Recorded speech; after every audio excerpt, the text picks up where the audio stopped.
What kind of sanitation do you have in the camp? Could you bathe yourself? Did they have bathrooms? Did they have shower rooms? A bath I didn't take for over 3 years. How did you keep yourself clean? We kept ourselves clean. There were long sinks with water. Cold water. Over 3 years, we never seen a drop of warm water. We could just sponge ourselves and wash ourselves and wash our underwear and hang him on the bed. What about vermin? Women, you know, we did not get the business what usually supposed to get. They said so because we're malnutrition, we lost our periods. Now, what about vermin, like lice and cockroaches? And Oh, I'm sorry, I didn't hear oh, this was the worstest part what could be. Tell me. Because at the factory, those Germans, our clothes was black. And when something crawls on it, they seen it right away.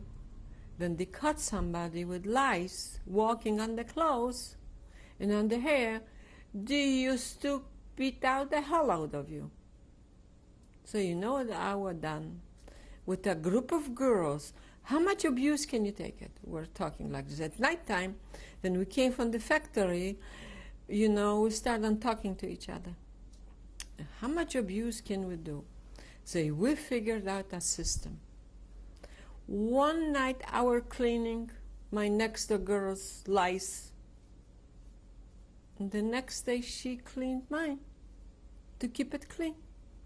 And we're constantly hungry, we're constantly starving.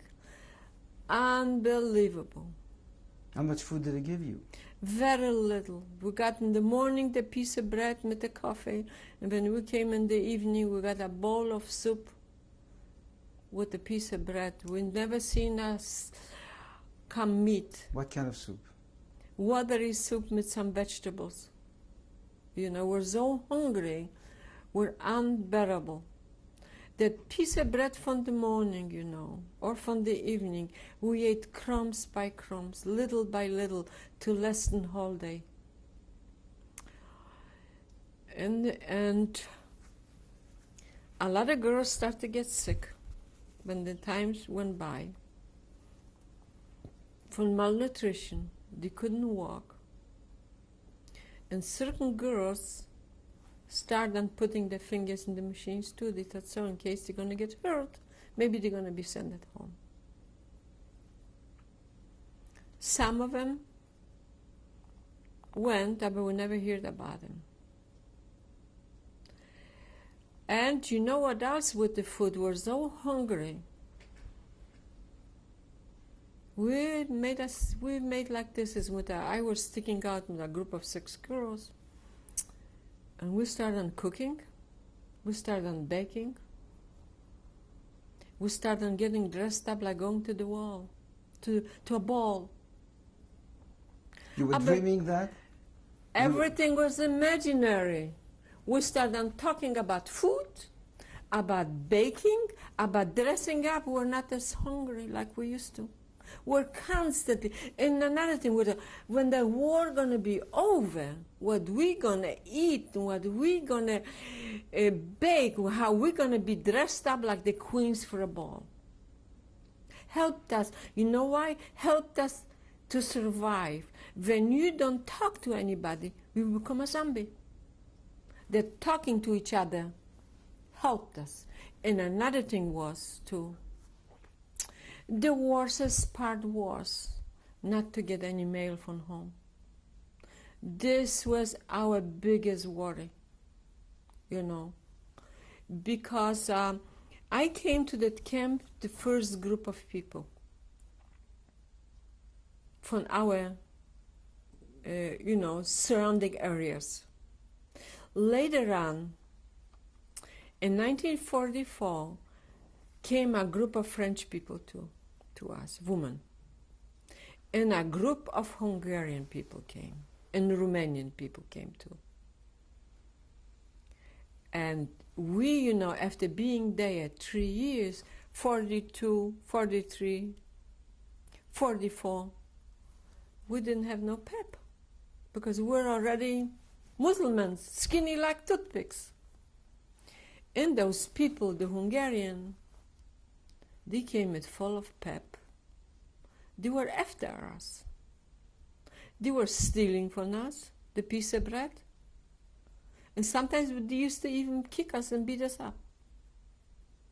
We could no more go play to nobody to go to complain for it. You never got any more than what you got? Never No. any more food? No. Never? No, You didn't no. try to get something else? No, because as though in the factory the guy was working next door, they never offer us, never. There were no means where to go. In the factory, we came to the factory, they count us in, count us going out. There were no place to go out. And there were no place to offer somebody, bribe somebody, to give us something, because they took everything away from us. What kind of clothes did you wear? Did they wear uniforms? No uniforms. Our own clothes, maybe for 3 years. And after this, they give us those, the clothes with the stripes. They give us. But when you had civilian clothes, they just like everybody else. There were no ways to show that you were Jewish. The civilian clothes were, but they knew you're Jewish. They didn't put the yellow star of David Yes, in we your got clothes? another star. We got a number in the front and a number in the back, because I went that early to the camp that I don't have any numbers. Because I was the whole time, from day one to the end of to the last day in this camp. Which was when? I was there from the 7th of February 1942 to the end of January 1945. What happened then? I was working in that factory all those years. What happened in January 1945? January 1945, they were losing the war, because how we found out this too, because the Jewish language is similar to the German language, and being in Germany over 3 years, I learned perfect how to speak German and understand. So when those Nazis, they were watching us in the factories and the workers, started talking to them, they used to say that they're losing the war. They're coming in for a bad time. That's they close the factory and they're going to take us away someplace else.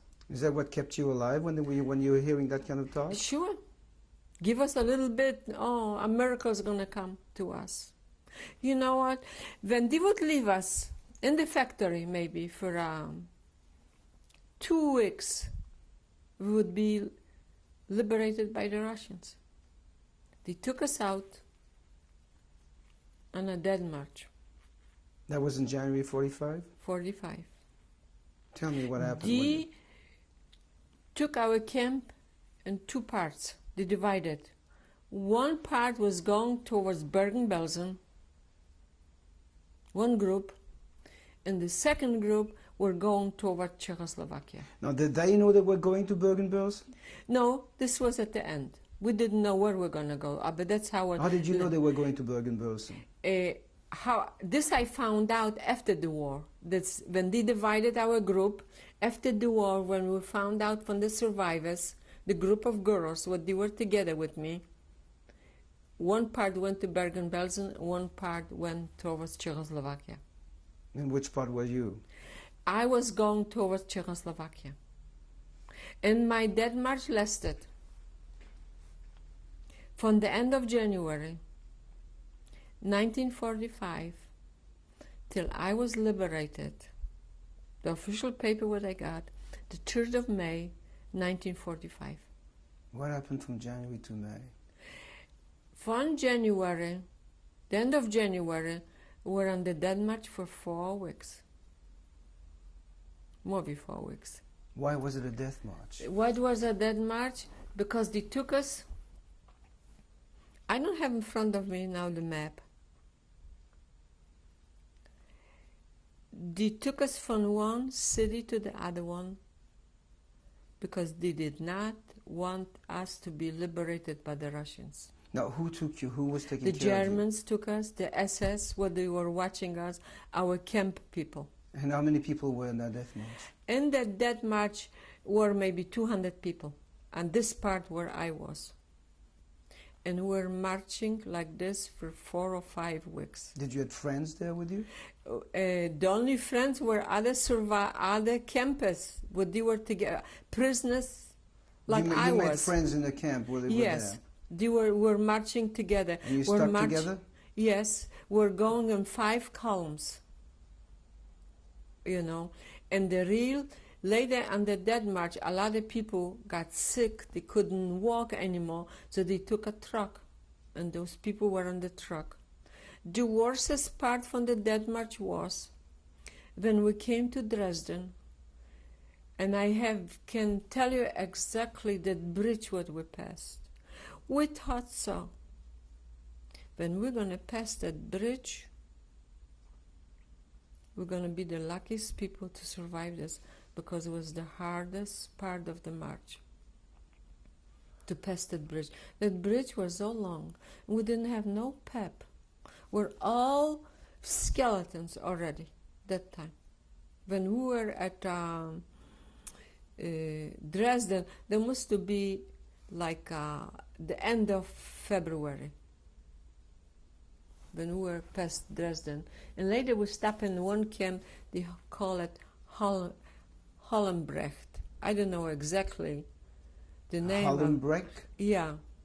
Over there in that camp we stayed 4 weeks. But this was 4 weeks were like hell. We didn't have no food there. They gave us very little food. So many sick people were there. Unbelievable. And people were just dying off like flies. And under the death march, so many girls died. It was unbelievable. Who didn't die, like the first part of the death march, they killed them, the Nazis. Did they give you anything to eat while you were walking? They give us once a day a piece of bread and some water. And you know what was our what was our luxury? When on the death march, when we were passing those fields, we found a frozen potato or a frozen carrots, and sometimes we ate some wheat. They let you take that? When we find it, we just... The German soldiers let you take the They didn't see us. When they would see us picking up something, they would beat us up with those bayonets, you know. And the water. You know, the biggest luxury was when we found a stream of water. We can put our hands in that water and pat our faces up to get a little bit, you know, not a little bit to be worked up. Would you walk at night also? At nighttime, no. At nighttime, they took us sometimes to an empty school, an empty barn, an empty hangar, and that's what we slept. And the next day, go. For how long would you sleep? How long? I tell you something, we could sleep a few hours, and the rest of the things were crying, and we're praying to God, have mercy on us, you know, and just... Did you ever thought of escaping the death march? Somehow, you know, a lot of people ask me this, but I never thought of escaping. Somehow I knew I'm going to live through it. And when I was marching, my memories were back home, you know. My memories were from that Shabbos, you know, when it came, when it was raining, when I was a kid. That's my father's family came, my mother's family came, and they were talking about their families. And they were talking like, you know, who got married, and how is business, and how, when my mother, you know, when she was courting my father, and how my sisters found the guys when they got married, you know. And this, in that death march, I was constantly thinking about it. When I was a kid, how happy I was, how my parents, you know, guide me. You know, from all memories, later on, I were doing this to my own family, whatever from my own memories. Because, you know, another thing, you always want to have a model, a role model. And in my life, where my parents were my role models. And I thought, till today, I thought, they give me a good upbringing. Now you stayed you say you stayed in a camp for 4 weeks? 4 weeks. And doing nothing? Doing nothing and just wasting our lives, and we're starving. They There would were not feed you there? Very little they were feeding. They were so mean to us. Even the campers, what they were there,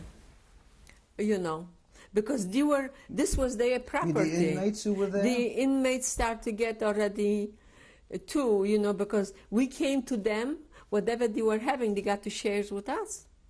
When you got to take care of 200 mouths more, it was hard on them too. They got to sacrifice. What happened after the 4 weeks? After the 4 weeks, we continue our dead march. Just the 200 of you, or all the others from the camp also? I just remember, from our group, the 200, from what we started out. So later on, I found out 4 weeks ago that the other campers from this camp came with us farther. They joined our group. And where did you walk?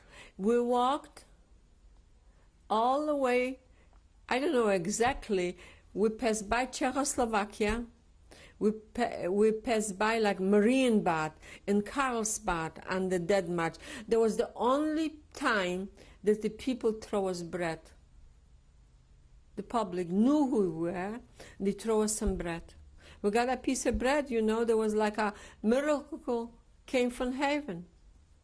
And you got that piece of bread to last quite a few days, We're just going like zombies. Hardly could make it. About somebody, I would never run away. First of all, who would take me when I would run away? I was dirty. First of all, somebody would be afraid. Maybe they're going to get some germs from me. And they're going to get sick from me. So they wouldn't take me. And somehow I didn't want to run away. And I continued the dead march till the last minute. But the last minute is the highlight from the whole dead march. Because the Germans left us on a hill. And they were saying so. After midnight, they're going to go away, they're going to leave us. When they left us at the hill, they shoot their rifles up. And we're huddling together, whoever was left over, and praying to God, let be daylight, because they said to us like this before they left. When it's going to be daylight, we should go down, and we're going to be in Czechoslovakia, and they're going to help us, the Czechoslovakian people. Now, when you were on the hill, it was what the month of the year that was? This was May. In May 1945. The 2nd of Did you know May. that the places were liberated by the Russians or by the Americans? You didn't see any Americans, any Russians? Nobody. The only thing what we could see on the dead march, and at the end, dead bodies laying all over the country, wherever we were on the dead march. We did not know. They told us we should go down the hill. And the soldiers left you? Left us. That They night. shot a couple shots at the air, and you know what we done? We huddled all together like a mountain, one girl next to each other, huddling and praying to God, let be daylight. Daylight came. We came down the mountains, not a too high of mountain, and we told the Czech people that we are concentration camp people, and they took us with open arms. They converted our school to a hospital. Do you know what city it was? Yes. The city was Vodniane. Vodniak? Vodniane. They converted our school to a hospital. First of all, they took all our clothes, burned it. They gave us brand new clothes, and they bathed us like babies. And they give everybody clean clothes in a bed. And you know what's happened to a lot of girls ran out to the public. They were so hungry. to get some food. So they survived the concentration camp, they survived the Death March, the food killed them. A lot of girls died after the liberation from malnutrition and too much food from typhoid fever. I was there the first few days, and the American came, the soldiers and the Jewish chaplains came from the army, and they said, so whatever they can, they're going to help us. And the Czech government too. Do you know how many girls were that time? That time used to be, in my group, maybe less than 50 in my group, you know, because later they were bringing more girls. But from your group of 200, less than 50. They're bringing more groups because a few of them ran away, you know. And so the American chaplain, he came to us. There was a guy from New York.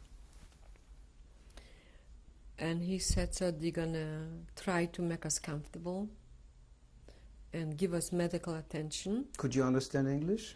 You know nothing. They were talking to us German.